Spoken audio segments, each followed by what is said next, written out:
That was But if you think you're bonkers. going to get, that was an assault on our White House. I think the Trump White House needs to be put on trial for this spectacle. This is white supremacy by ventriloquism. A black mouth is moving, but white racist ideals are flowing from Kanye West's mouth. This was an embarrassment.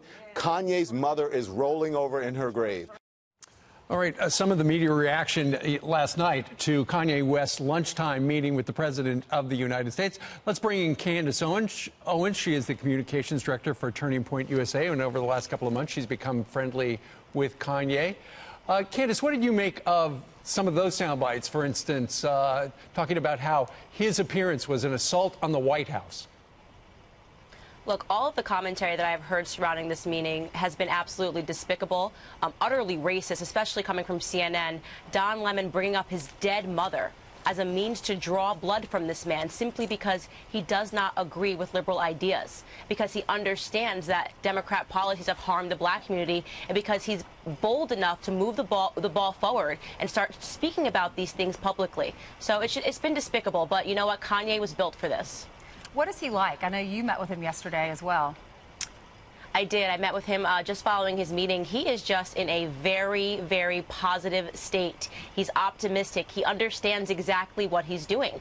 I mean, there was a lot of happiness and euphoria in the room, and I simply said the paradigm has shifted because it has.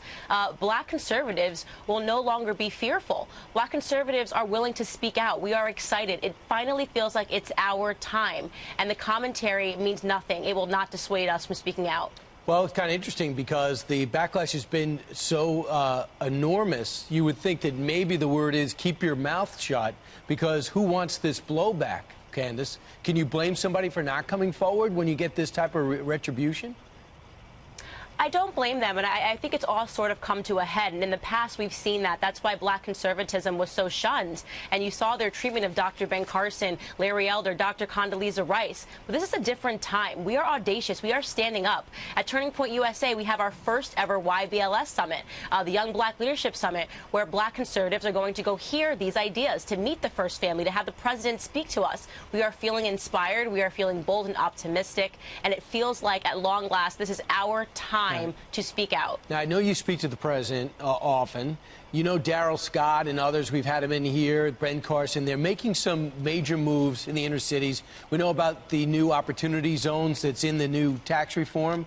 But they're not doing a good job getting the message out. How do you change that?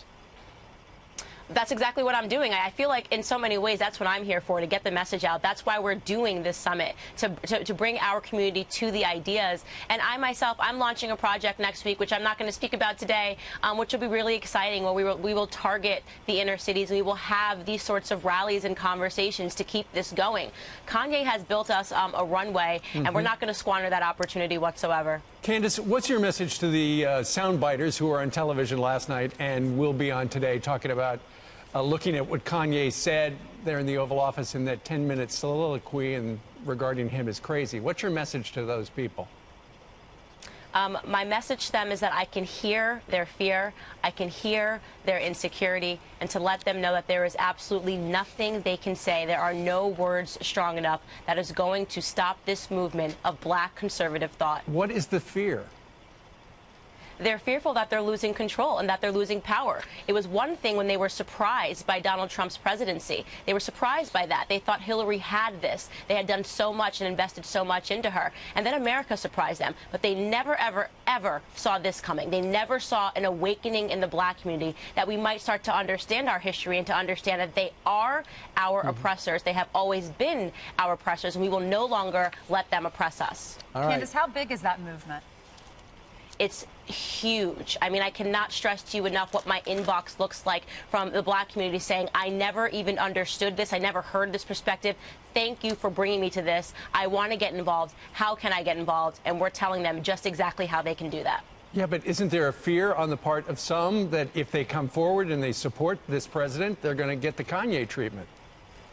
No, it feels a bit punk rock, a bit rock and roll. You know, wearing the MAGA hat, as Kanye stressed yesterday, there is something empowering about that. I wear it through airports all the time to let people know liberals cannot bully me. There is nothing that you can say that distracts me from knowing that I am correct and I have the right to wear this hat and to support this presidency. I have to ask you, what do people say in the airport when they see the hat? Do you ever get bullied? Yes. So last week I was on an American Airlines flight, and a woman walked over and she said, "I want to let you know that your hat offends me as a woman." And I said, "I want to let you know that that's none of my business. Have a seat." Have a seat. Let's go. All right. All right. Exactly. Candace Owens, who's got a big announcement next week. Stop by and tell us, okay? Absolutely. Thank you guys so much. All right.